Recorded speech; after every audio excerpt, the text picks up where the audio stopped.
first convert in 600 AD. Bilal also helped Muhammad to create his picture of paradise, meaning that he had a lot to do with shaping and molding the thought within the Quran of Mecca. Because if you know about Bilal was a slave in the Arabian Peninsula, descendant of the Cushites, with the misnomer as an Ethiopian, and he already believed in the one God already. Prior to Muhammad and the rise of Islam, he was already a Muslim. He was from the tribe of Judah, and he was a part of a group called the Hanif. The Hanif was those who followed the religion of Abraham. And you have original people in Arabia who are Hanifs prior to Muhammad raised in Islam. You had what they call Abdul Uzar, who was the keeper of the Arabic Bible, or the Torah at that time. He was a Hanif, and Muhammad was a Hanif. Muhammad never worshipped idols. This is a misnomer. He never worshipped idols. He was a Hanif. He was a follower of the religion of Abraham. Bilal was a Hanif, meaning the upright one. Each morning at 6, Bilal would call the faithful to worship with the words, "Great is the Lord, great is the Lord. I bear witness, there is no God but the Lord." So this was called the Azan, A-Z-A-N, the call to prayer. Now, you notice I didn't say there's no God but Allah, Muhammad is his messenger, because that was something that was added. The original Muslims did not add Muhammad's name to the prayer when they called the prayer, because that means you'll be associating partners with Allah. So they'll say, La ilaha illallah, I bear witness there's no God but Allah, but they would not add Muhammad to that part. That was later added by the pale-skinned, red-skinned Sunni Muslims that wanted to become Muhammad worshippers and not worshippers of Allah. La ilaha illallah, they just say, I bear witness there's no God but Allah. La ilaha illallah, Muhammad Rasulullah, I bear witness there's no God but Allah, Muhammad is his messenger. But in Islam, we don't make a prophet above any other prophet. That's right. So we would not add Muhammad's name with the other, above any other prophet. But because the pale-skinned, red-skinned Arabs became worshippers of men, which is Prophet Muhammad, they added his name to when they got all these hadiths and they do all this weird stuff, worshiping the men. And a lot of Moors become worshippers of Noble Drew Ali. You'll hear Moors talk about Prophet Noble Drew Ali more than they talk about Allah. And that's become the same thing. And then you have people in position that will use this as see, our people is already religiously dogmatic. Like, we already have a Jesus complex. So when you hear people say, like, there's no other way but this way, you can't go through no other doors but through these doors, and you coming from a church, with Jesus the way, there's no only way but through Jesus. Now you leave the church and come to moral science, you hear somebody saying there's no other way through this way, you got to come through this particular organization if you want to get this way. We the best, we the top shelf, there's nobody else that could do this, you got to come through our doors. This is that mentality of taking this Jesus concept, and now you know that you're religious, and now you begin to look at this person as somebody who's a Jesus figure subconsciously. Now the person will do things that you don't want to question because you can't question Jesus. Islam. Dude, this was a problem with the other body that we was a part of. I'm not going to say the name out of respect, but that person has a Jesus complex. You can't go through no other way up through by us. You have to go through these doors. There's no other way through by me. When you start hearing this type of language, it becomes dangerous. This become occultish. Because now if you leave in a church, this person becomes a Jesus figure to your mind. You can't question what they say. If you question it, you're going to feel funny. They start doing things that you know is not in accord with more Noble Drew Ali, like having European Moors in the temple because of bread. They want some money, so now a European could come in and they start making up excuses. Oh, he's Italian. You know what I'm saying? Like, come on, man. All Europeans came through us, no matter what. So we're gonna let all of them in because we're the fathers of them? No, they cannot. It says all men must proclaim their nationality. And so that we're not Negro, black, color, Ethiopian. If those marks were not put upon them, they don't need to be in the Muslims of America. Islam. Yeah, Islam. It's for those of us who was branded with these marks. It's for us. They got their nationality already. That's right.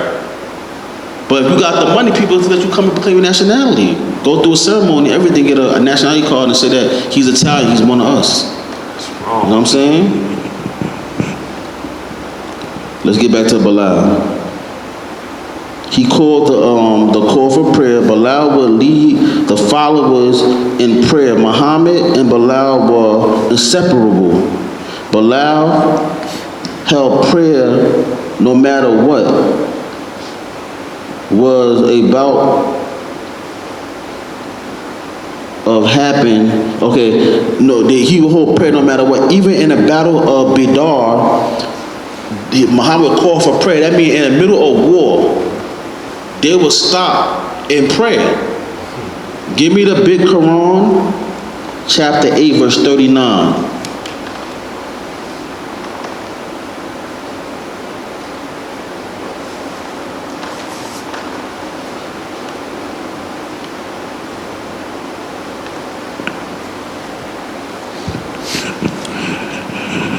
Holy Quran, Surah 8, Ayat 39. And fight with them on until there is no more tumult or oppression, and there prevail justice and faith in Allah altogether and everywhere. But if they cease, verily Allah doeth see all that they do. If you read this context is when they had the battle of Badr. That was the battle that that's talking about. And Bilal, he would when it's time for prayer, no matter if they were in war, they would stop and they would pray. Islam? Islam.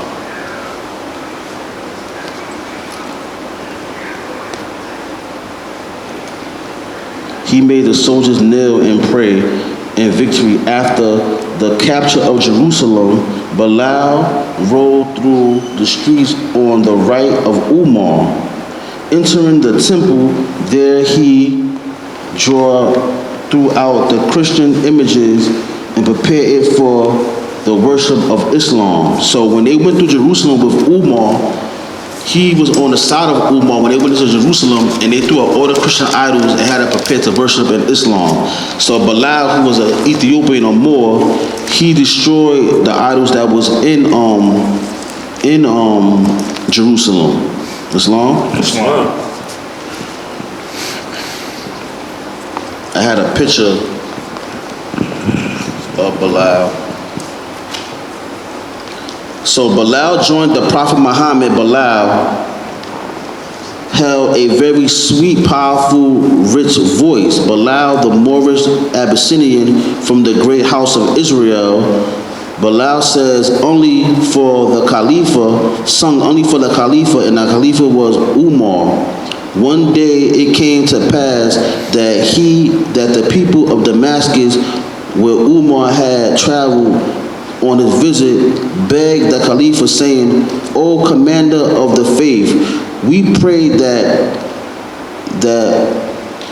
asked Bilal to sing the call to prayer for us, as it was taught to him by the Prophet Muhammad." So they had a beautiful voice. They wanted him to call the prayer, and they asked Umar, the Caliph at the time, can Bilal sing the prayer? Bilal was one of, this is interesting too. Bilal was of the same lineage of the Prophet Muhammad. Now, this is the one they call the Ethiopian slave, that they always want to consider this, but he was of the same lineage of the Prophet Muhammad. His wife, Khadijah, or that he was married to Ali's sister. Bilal was a Moorish Hebrew from the Dan Galawa of the tribe of Judah and Dan. Moved to the northern part of Sudan. He was also a member of the Hanif group, which is in Holy Quran of Mecca, chapter 2, verse 35. So when you read this, Bilal, he married the sister of Ali. So Bilal was also from the lineage of Muhammad, and he was part of what they call the Ahlul Bayt. And his ancestors, they moved to the northern part of Sudan, and he was a member of the Hanif. What you got? Surah 2, ayat 35. And we said, O Adam, Surah 2, ayah 135. oh,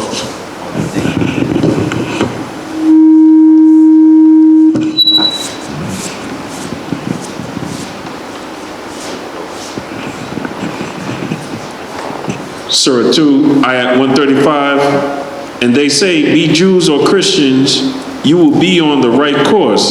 Say, nay, we follow the religion of Abraham, the upright one, and he was not one of the polytheists.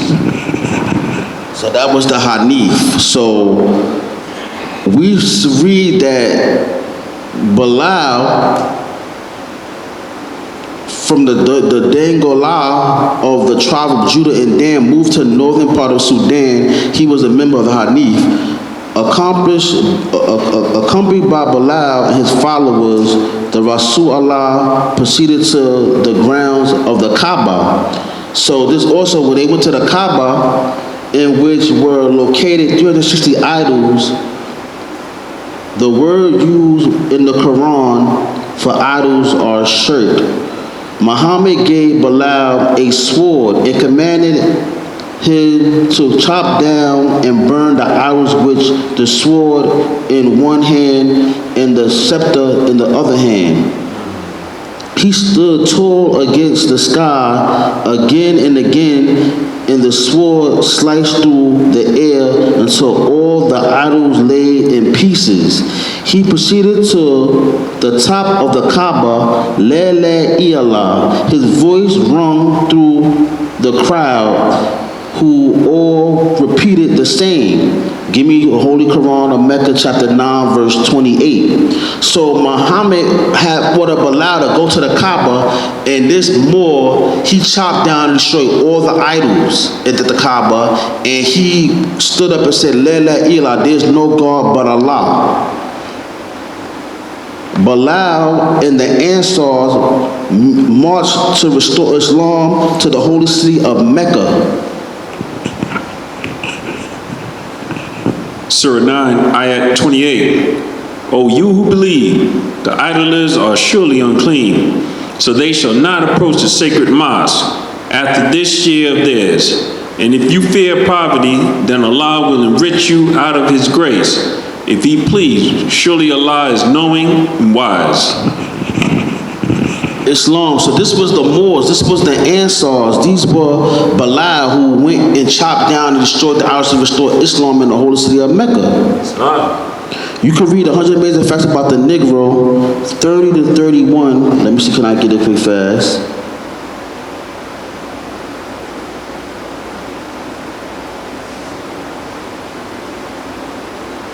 Okay, yeah. We're gonna read this.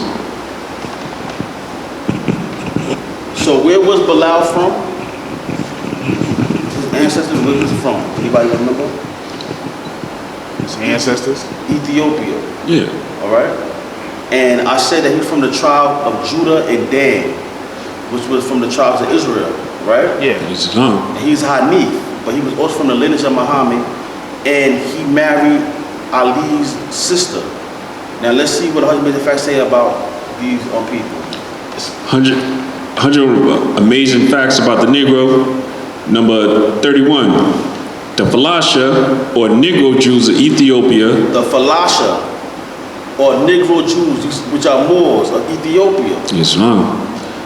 Led by Queen Judith, put the line of Solomon and the Queen of Sheba off the throne of Ethiopia in 937 AD and ruled for 40 years. The Falasha assert that they are the original Jews. They call themselves the Beta Israel, or the chosen people. Islam. So what I'm saying to our brothers who are dealing with knowledge themselves, that we are from Bena Israel, or Beta Israel, the chosen people, but the original pure Arab went into West Africa, and these people begin to amalgamate one another. And so those who take from West Africa, you are of Bena Israel, but you're also of the original pure black Arab, the Moors. Because an Israelite and a Moor is the same thing, because the term Moor today means someone with dark skin. And the original Jews and the original Moors were dark skinned people, which today we'll call a Moor. That's right. In ancient times, it meant a Westerner. It was a geographical designation, and now it became to be mean someone with dark skin. So you got the book 100 Million Facts. You got the book Babylon Timbuktu on you right now? Yeah. No, let him hold it and you get it.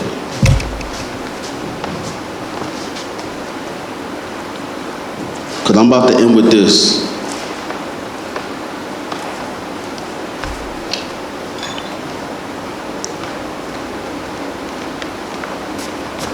Thank you. This is a great book. Everything here is not actually correct, but it's a very good book.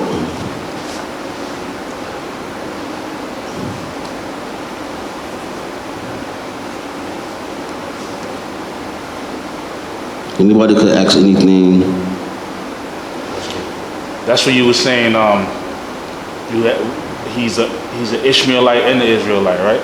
No, it's a place in the Bible Yeah, that's all I want. that talks about. I'm gonna get it. I gotta just get it. You gotta give me some time.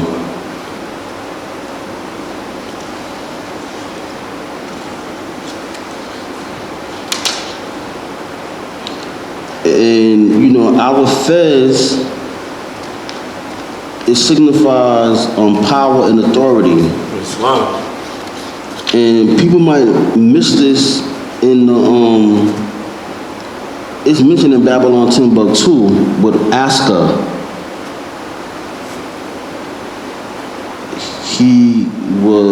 Is in, okay, I got it.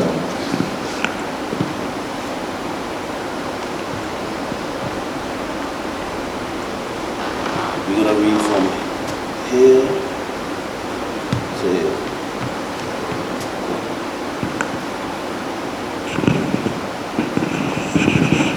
From Babylon to Timbuktu. About 300 years after the Civil War, Aska emulated Mansa Kankan Musa of Mali by undertaking a long pilgrimage to the holy cities in the east. His cavalcade consisted of a vast number of infantrymen and cavalries. On the pilgrimage was also a retinue of 1,500 princes and chiefs of the empire. While Askia was in Mecca, he spent 100,000 pieces of gold. This was more than any other ruler has spent. In Mecca, he purchased a garden and set up a charitable institution for the people of the Sudan. He gave to the Caliph of Baghdad.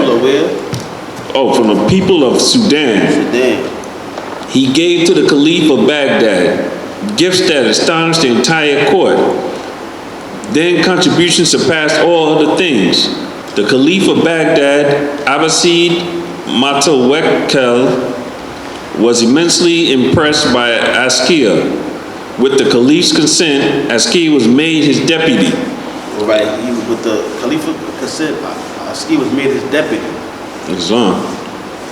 Made his deputy in Songhai, and as a sign of his authority, the Caliph gave Askia what? a green fez. A green fez. And a white turban. Islam. So it was a brother that was in the comment section saying, "Oh, your fez is the fez of the slave owner," and this is in the book. This was a symbol of authority. Islam. Our fez and white turban. That's right. This is why I got a white turban on now. This is a symbol of authority in our fez. And those of us who deal with the signs understand the signs are green. Islam. When you cross that threshold, you may know that signs, but you ain't gonna know that signs right now. Islam.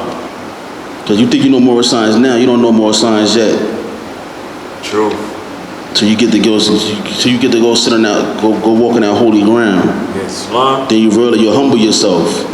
Realize, oh wow, I thought I knew more signs. Like if you're not in a like, this is my own personal research, but when you in the Muslims of America, amongst sheiks and elder sheiks, like Grand Sheikh Pray El and Grand Sheikh Young Bey, and you know, the Moors that we come from, it's things that be in front of your face and you don't even know it till they show you. You got Sheikh Valance Bey, a young Moor, you know, the Moor always dropping a little signs on you. You're not gonna know more signs like that. You sit and sit amongst these Moors, and them Moors can really give you this mouth-to-mouth signs from mouth to mouth and ear to ear. Because some things is not in a book. Yeah, mouth to ear. Some things is not in a book, man. You gotta get the signs like that. You know, so you got Sheikh Seabreeze Bey. These are Moors that been around. That they got the science, and you gotta sit down and humble yourself and learn. But with that, I'm gonna say peace and Islam. Islam, peace.